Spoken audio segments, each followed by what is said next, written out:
Hello there, and a very good Friday morning to all our viewers out there. This is the Breakfast Rundown with me, Zulfick. Farzan. Now some important developments have taken place overnight, and let's dive into the details. US President Joe Biden has issued a congratulations message to newly elected President Anura Kumar Dissanayake on his recent victory at the presidential elections. In a message posted on X, formerly known as Twitter, US President Joe Biden has highlighted the significance of the election, noting that it was conducted in a free, fair and peaceful manner, reflecting the pride of the Sri Lankan people. Now, President Biden has also expressed his eagerness to collaborate with President-elect Dissanayake, emphasizing the importance of advancing peace, security and prosperity in the Indo-Pacific region. Now, at the same time, the World Bank has also extended their congratulations to the new President Anura Kumar Dissanayake. Now, in a letter addressed to the President, Martin Reiser, Vice President for South Asia region of the World Bank, and Ricardo Politi, Vice President for the Asia and Pacific region of the International Finance Corporation, have emphasized the significance of the recent presidential election at a pivotal juncture of Sri Lanka's history. Now, they have acknowledged that while Sri Lanka's economic reset demands ongoing attention, the potential for growth, prosperity and development remains substantial. The World Bank Group has expressed confidence that under President Anura Kumar Dissanayake's leadership, Sri Lanka will continue to build on its strengths and advance its development agenda. Furthermore, the World Bank Group affirmed its readiness to support the President and his new administration in their efforts to foster a prosperous and sustainable future for the nation. Now, at the same time, one of the key developments under the new administration was to suspend the process of issuing visas via the e-system and move back to the previous visa issuing system. Now, the Sri Lankan government has officially reinstated the previous visa issuance system effective midnight yesterday. Minister of Public Security Vijitha Herath said the government had taken steps in the past 24 hours to address the visa issuance issues that have arisen. Now, accordingly, with effect from midnight yesterday, that's the 26th of September, people will once again have the opportunity to obtain visas using the previous system. Now, at the same time, the government has also initiated an immediate audit to examine the irregularities related to the services provided by VFS. Now, this audit will thoroughly investigate the discrepancies and appropriate legal action will be taken as required. In a related development, the Court of Appeal has issued an interim order suspending the implementation of a cabinet decision to approve the procurement of 750,000 N series electronic passports from two companies. This procurement is part of an initial tender to supply 5 million such passports.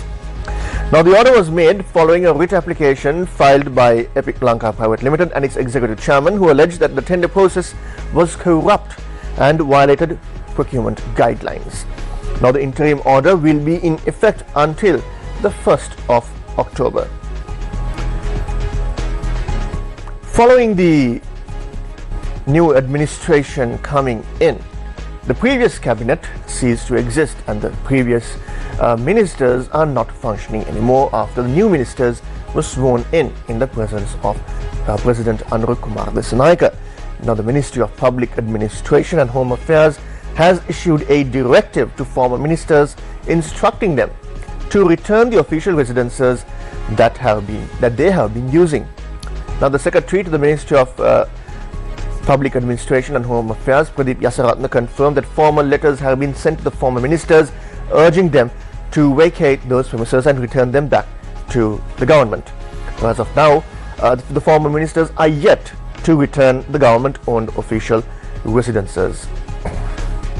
While Sri Lanka's political landscape is heating up ahead of the parliamentary elections that are scheduled for November, across the world, many other volatile situations are also erupting. One is the Middle East, where exchange of fire is taking place between Israel and Lebanon's armed wing, Hezbollah. The Sri Lankan embassy in Lebanon has assured that Sri Lankans residing in the country are safe amidst the ongoing conflict. Now, Ambassador Kapila Jayavira said that the embassy is in constant touch with the Sri Lankan community over there to ensure their well-being. Now, approximately 7,600 Sri Lankan workers are employed in Lebanon, with the majority residing in the southern regions of the country, according to Ambassador Jayavira. Now, recent airstrikes by Israel have targeted Hezbollah in northern Lebanon, and this has raised concerns in the entire region. Now, however, Sri Lanka's Ambassador Kapila Jayavira has emphasized that no Sri Lankans are living in the conflict zones. The airstrikes have resulted in over 600 casualties in Lebanon. Now, in response, Hezbollah has also fired into Israel, a barrage of rockets hitting multiple areas, and the entire region is in a volatile situation, with countries urging both sides to exercise restraint. Now, the matter was also raised at the United Nations General Assembly, which is ongoing, where world leaders are also urging both sides to cease the firing of missiles and rockets into each other's territories. An incident that has been embroiled in controversy in Sri Lanka is the recent Grade 5 scholarship examination. It surfaced on social media and other avenues that several questions of the Grade 5 scholarship examination first paper were leaked online, and this prompted parents of children to go to the authorities and file complaints demanding action. Now, the Human Rights Commission of Sri Lanka has requested the Department of Examinations to submit a report by next Friday regarding the incident of the Grade 5 scholarship examination's first question paper being leaked prior to the exam taking place. Now, this request was made during a meeting held with the officials from the Ministry of Education and the Department of Examinations. Now, the Commission has emphasized the need to address several concerns related to the leaked question paper.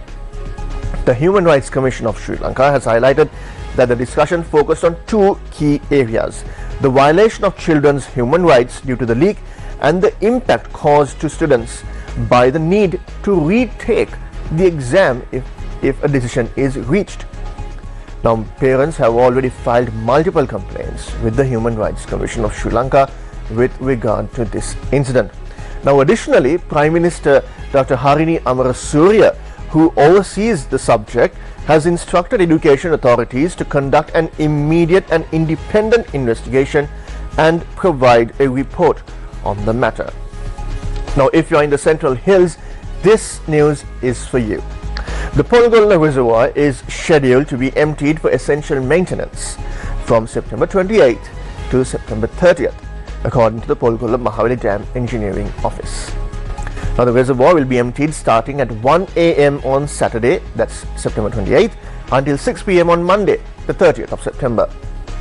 The maintenance is crucial to ensure the continued safe operations of the dam. During this period, residents living upstream and downstream of the Polgolla reservoir are advised to avoid using the Mahavali River. Now, the engineering office has requested the public to refrain from utilizing the river water during the maintenance period.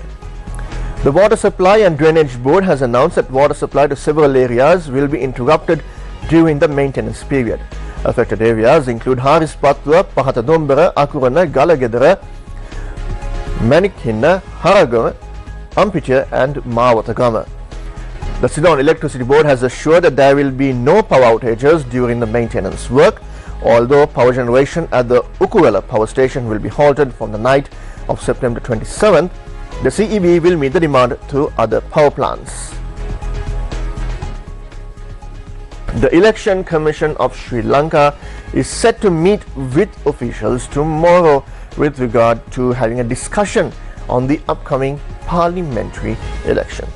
Now, according to Election Commission Chairman RMA L. Ratnayaka, the meeting will focus on finalizing the estimated cost for the general election, which is estimated to be around 11 billion Sri Lankan rupees. Now, additionally, the discussions will also be held on securing the necessary funds from the Ministry of Finance. Additionally, district returning officers have also been summoned to the Election Commission also to discuss the parliamentary election. Now, when is the parliamentary election? The parliamentary elections are set to take place on the 14th of November, and the nomination period is from the 4th to the 11th of October. Now, it's Friday, and you might be wondering what the weather is going to be like. Well, the Met Department says showers or thunder showers will occur at several places in the sea areas of the coast, extending from Chilao to Hambantota via Galle.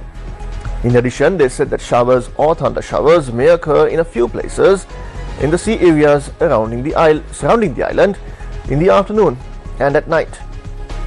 The Met Department also said that the winds will be northwesterly or westerly in the sea areas from Putlam to Hambantota via Colombo and Mathura, and wind speeds will be between 30 to 40 kilometers.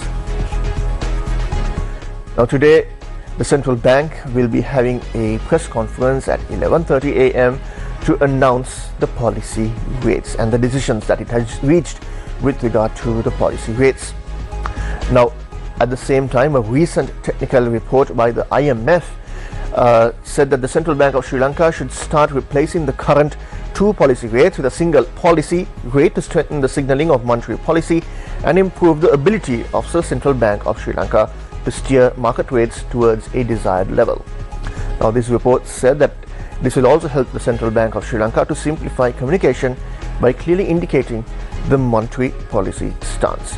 Well, the official announcement is expected to be made at 7:30 a.m. this morning, and at 11:30 a press conference will be held to further detail on this decision. Well, that's a wrap of this morning's edition of the Breakfast Rundown with me, Zulfick Farzan. I'll see you again next week.